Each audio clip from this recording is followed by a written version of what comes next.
अस्सलाम वालेकुम, नमस्ते भाइयों, दोस्तों, साथियों। मैं शेख शरीफ बोराबंडा कॉन्टेस्टेड कारपोरेटर कांग्रेस से। मैं पार्टी को ये बताना चाहता हूं कि पार्टी के मिनिस्टर्स बोराबंडा आ रहे, बड़े बड़े ऑफिशियल्स बोराबंडा आ रहे, इसकी इत्तला कोई कांग्रेस के असल कार्यकर्ता है, पार्टी के जो असल वर्कर है, उन तक इसकी इत्तला नहीं मिल रही।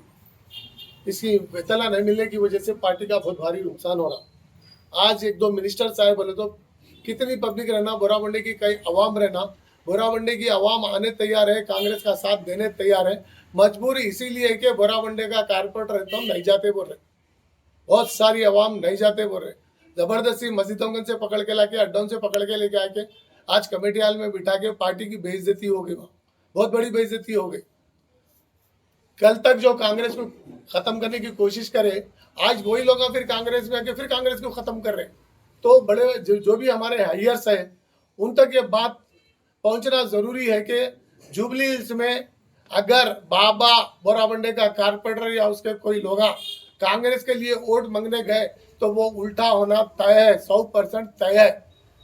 इसके लिए जरूरी ये है कि पार्टी की भी जिम्मेदारी बनती है, जो असली कांग्रेसियां हैं उनको लेकर इसको ऊपर उठाए, कांग्रेस को मजबूत करे। ये जुबली सिलेक्शन बोले तो आशामाशी नहीं होता, मजाक नहीं होता, ये पूरे स्टेट को इम्पैक्ट करने वाला इलेक्शन है।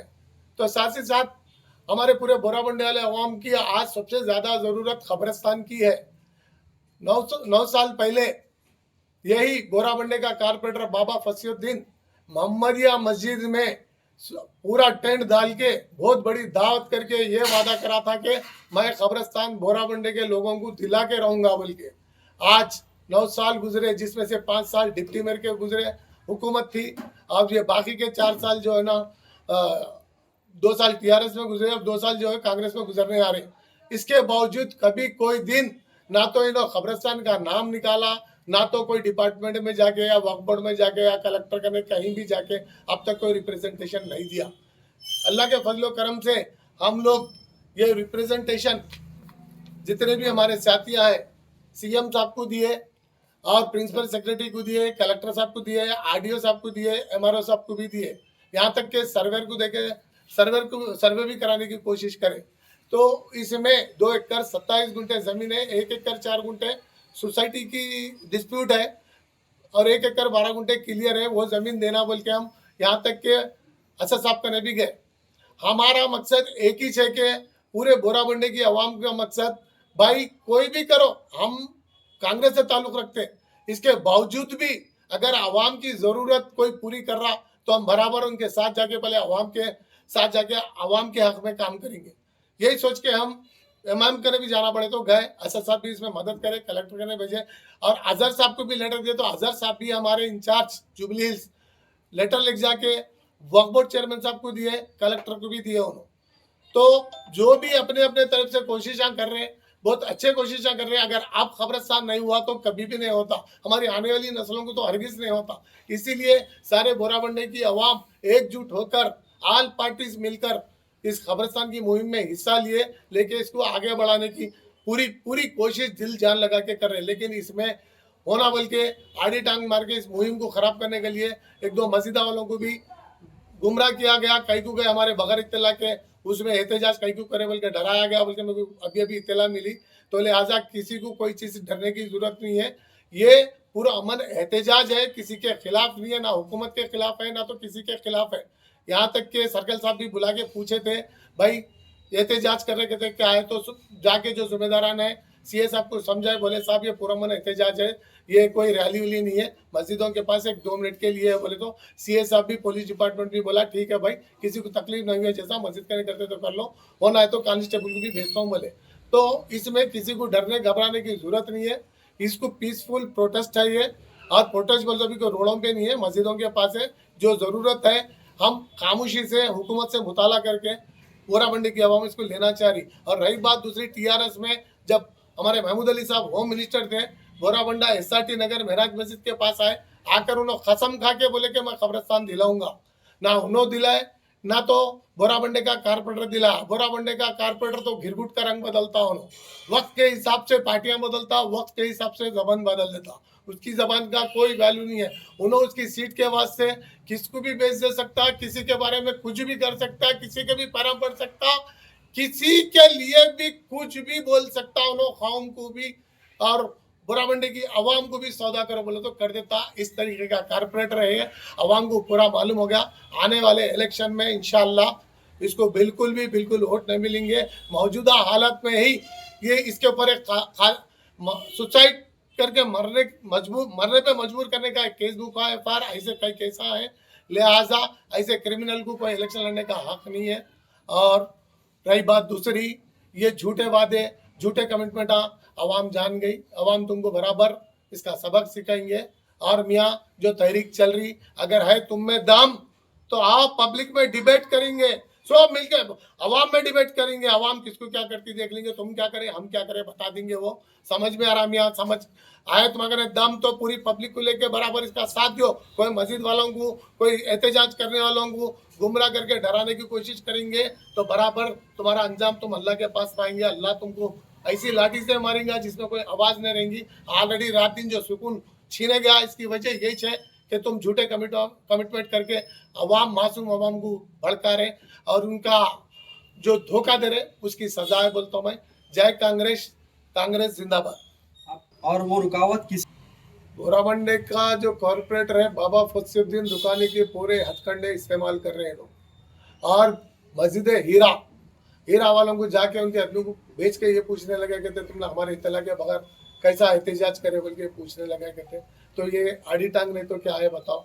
और रही बात दूसरी, साथ ही साथ भाई तुम काम करना है तो करो ना, इतने जिससे 9 साल से कहाँ गए, आज अचानक आके कौन सा की एक फेक लेटर लाके डाल के जो है ना हम जेएसी कमेटी बनाए बोल रहे, उसमें खुद जो है ना जो जेएसी की कमेटी के जिम्मेदारान बनाए अब सदर और जनरल सेक्रेटरी, उनका तारीख क्या है, उनका इतिहास क्या है, पुलिस स्टेशनों में क्या है, वक्फ बोर्ड में क्या है, मालूम कर लो आप। वक्फ बोर्ड की जमीन पे घर बना के बेच के जो है ना वो केस चल रहा, वैसे लोगों जिम्मेदार है। चिल्ले की आड़ में कारोबार कर रहे हैं वैसे लोग जिम्मेदार है उसमें। तो वापस कहीं ना कहीं फिर अपनी रोटियां, सियासी रोटियां सेकने के बाद से ये काम कर रहे ना आप। दे हीरा को 2 लेटर हेड पूछा था मैं, यानी हमारे जो भी कारकुन आए, भाई लेटर हेड लियो, मैटर बना के उनसे पढ़ा के सिग्नेचर लेंगे बोले। तो वो लोग बोले कि भाई कल आके हमारे को खयूम भारत नगर का पूछा कि भाई हमारे बगैर, हमारी इतला के बगैर आप मस्जिद करने कैसा एहतजाज करते बोल के बोले, तो हम लिहाजा लेटर सोच समझ के देंगे हम। तो आपकी मर्जी है बोले। हम तकरीबन आगे काम बढ़ चुका हूँ, रहो या न करो काम तो आगे बढ़ेगा। ये पब्लिक मुहिम हो गई, हम रोकने से भी रुकने वाला नहीं है, कारपोरेटर रोकने वाला तो भी रुकने वाला नहीं है। ये कोई सियासी मुद्दा नहीं है, अवामी मुद्दा है। ये मुहिम अवाम के बीच गई, ये तहरीक चलते रहेंगी जब तक काम नहीं हुआ मंजिल तक नहीं पहुंचेंगे। वैसे साहब का पास भी लेटर गया, जरूरत पड़ी तो जहाँ भी जरूरत पड़ी हमारे हैदराबाद के एमपी को भी दिए और सिकंदराबाद एमपी को भी हम जरूरत पड़ी तो बराबर रिप्रेजेंटेशन देंगे। जहाँ जाना पड़ा बराबर जाएंगे और आवाम की खिदमत करेंगे। ये तो जो बुलाया मैं खबरस्तान का तो खैर वाला की इशू है, छोड़िए। पार्टी का नुकसान इसमें बहुत भारी तरीके से हो रहा, तो वो हिसाब से मैं ये आप लोगों को बुला के पार्टी के हाईकमान तक ये मैसेज जाना बोल के आज हमारे मल्लू रवि साहब आए थे और हमारे विवेक साहब आए थे। इसकी इत्तला किसी को भी नहीं है, सिर्फ जो टीआरएस में थे वापस फिर वहाँ इसमें है, उनको उनके चेलों कुछ है, वही हाईकमान तक पहुँचना और हाईकमान बेदार होके पार्टी को सही रास्ते पे लेके जाना, नुकसान पार्टी का नहीं होना बोल के बुलाए। एक सवाल आपसे शरीफ भाई, यहाँ के कारपोरेटर बाबा फसीउद्दीन जो है, इसके बाद में जो है जितने भी प्रोग्राम्स करे वो लोग, बुनावल का प्रोग्राम करे, उससे पहले उनके मिसेस प्रोग्राम करे, जितने भी प्रोग्राम्स कर रहे तो पब्लिक बहुत नजर आ रही वहाँ पे। तो आपका कहना है कि उनके साथ पब्लिक नहीं है, तो ये पब्लिक नजर आ रही है, ये कौन है ये लोग? सबसे पहले तो पब्लिक को हर पार्टी में देख सकते हैं आप, जो भी पार्टी की मीटिंग हुई ये फैसा नजर आते हैं उसमें। ये जो भी पब्लिक है बाहर की पब्लिक है और पे पब्लिक है, ये मजदूरी लेते आते अड्डे के लोगों को, मस्जिद के सामने बैठे से लोगों को लेकर आके ठहरा कर पूरे जितने भी मीटिंग आओ तो उसमें फैसा चक्कर लो नजर आ जाते हैं आपको, कोई भी पार्टी की हम एक बात। और रही बात दूसरी, बाहर के लोगों को लेके आके यहाँ पर जो भी कर रहे हैं तो मुकामी लोग बहुत नाराज है। सबसे पहले तो जो है ऐसे कई इंसिडेंट हुए जिसपे लोगों को मजबूर करे के उनको मरने पे, उनको बस्ती छोड़ने पे और उनको आपस में लड़ाने पे इतना मजबूर करे, उसे कई लोग नाराज होके हर मीटिंग में नए लोग नजर आते हैं आपको इसमें। कोई भी मुकामी लोग नजर नहीं आते, मुकामी लोग मुट्ठी भर एक दो नजर आते, बाकी पूरे जो है बाहर के हैं और पे वर्कर्स है। बोलते मैं ये बार पूरों को नहीं बोल रहा हूँ, मैक्सिमम वही है उसके अंदर पे वर्कर्स है। मुकामी लोग बहुत इस कारपोरेटर से नाराज है, इस वजह से पार्टी का बहुत भारी नुकसान होता हुआ नजर आ रहा। तो हाईकमान से गुजारिश है मेरी कि हाईकमान इस पे खास नजर रखते हुए ये चीज को दूर करना, और इलेक्शन में ये कारपोरेटर भी नहीं रहना, कारपोरेटर के कोई लोग भी नहीं रहना, तो कांग्रेस का यहाँ पर बच्चा फायदा है। अगर बाबा के लोग यहाँ दिख गए तो पार्टी को वोटा नहीं आने वाले हैं, उल्टा माइनस होने वाले हैं। तो आप जो है एक कांग्रेस लीडर की हैसियत से आप कारपोरेटर के खिलाफ में उनके लिए उनके जो भी काम जो गलत करे उन्होंने पार्टी को नुकसान पहुंच रहा बोल के पीसीसी प्रेसिडेंट को कोई लेटर ऐड देने वाले क्या? दे दिए ऑलरेडी, पीसीसी सबको दिए और हमारे इंचार्ज को दिए जुबली हिल्स, और हमारे ये जो इससे पहले क्या थे टैगोर मैडम का नाम कुछ भूल गया मैं, अभी चेंज हो गया, मीनाक्षी नटराजन है, उनको भी दिए। अभी मीनाक्षी नटराजन को भी इंशाल्लाह देंगे, फिर एक बार पीसीसी को भी देंगे, हमारे इंचार्ज साहब को भी देंगे। जरूरत पड़ी तो दिल्ली को भी मल्लिकार्जुन खड़गे साहब तक भी लेटर भेजेंगे, और राहुल गांधी साहब को, सोनिया मैडम को भी हम ट्वीट करके इंशाल्लाह बराबर यहाँ के हालात अपडेट देते रहेंगे। ठीक है।